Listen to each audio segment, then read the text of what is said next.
I'm Meredith, and thank you for joining us for this week's edition of Green Stocks Rock. It's been almost 2 years since the Dow hit its decade high, but this month it is almost grazing 10,000.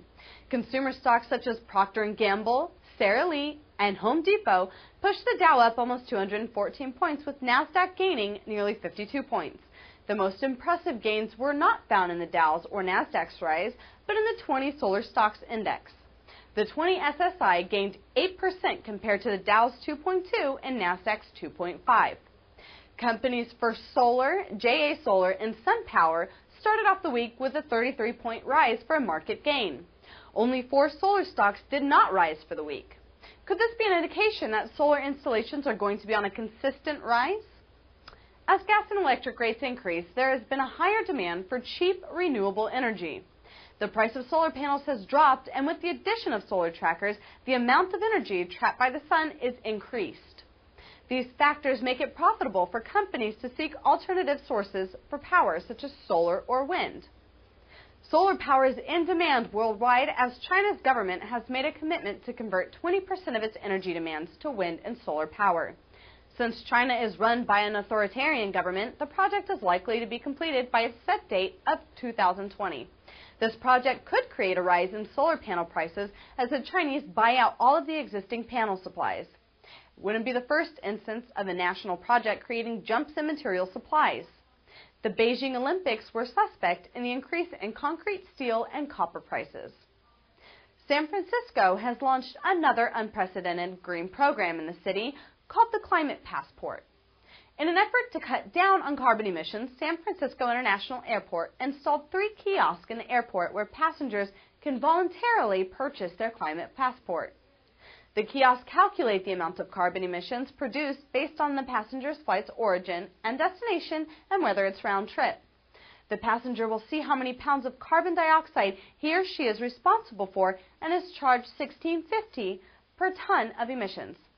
For example, a one-way trip from Los Angeles International would cost a person only $175, while a round-trip flight from San Francisco to JFK in New York would be $23.42.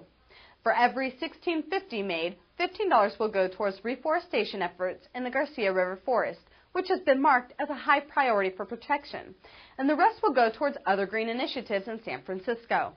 The response is unknown since it is a voluntary program, and the incentive is based on whether the passenger feels he or she has an obligation to help their environment. This is the second largest green program since January, when the first green rental program offered $15 discounts on renting hybrid cars. And now on to this week's green tip. If you're looking to save on energy in your home, but you don't have the benefit of solar panels or wind turbines, here are a few ways to save on electric costs. Consider your family's lighting needs, especially in high-use areas like the living room, kitchen, and outdoors. Try using lighting controls like occupancy sensors, dimmers, and timers to help reduce energy use in those areas. You can also replace standard light bulbs with energy-saving ones.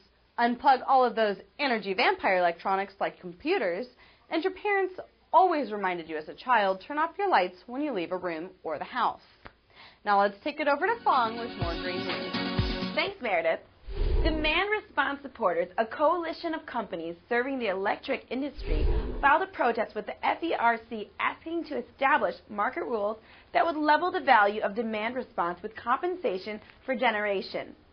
This would encourage customers to engage in energy markets, help promote efficiency, and facilitate wider adoption of demand response. It conversely affects grid reliability and stabilizes prices in Pennsylvania, New Jersey, and Maryland, also known as the PJM region. Originally, customers could not make energy usage choices based on price, but new smart grid and demand response technologies allow tracking of energy used and methods to curtail excessive use at peak times. The DRS has proposed that participants in demand response programs should be compensated at the same price that generators are paid based on locational market clearing prices.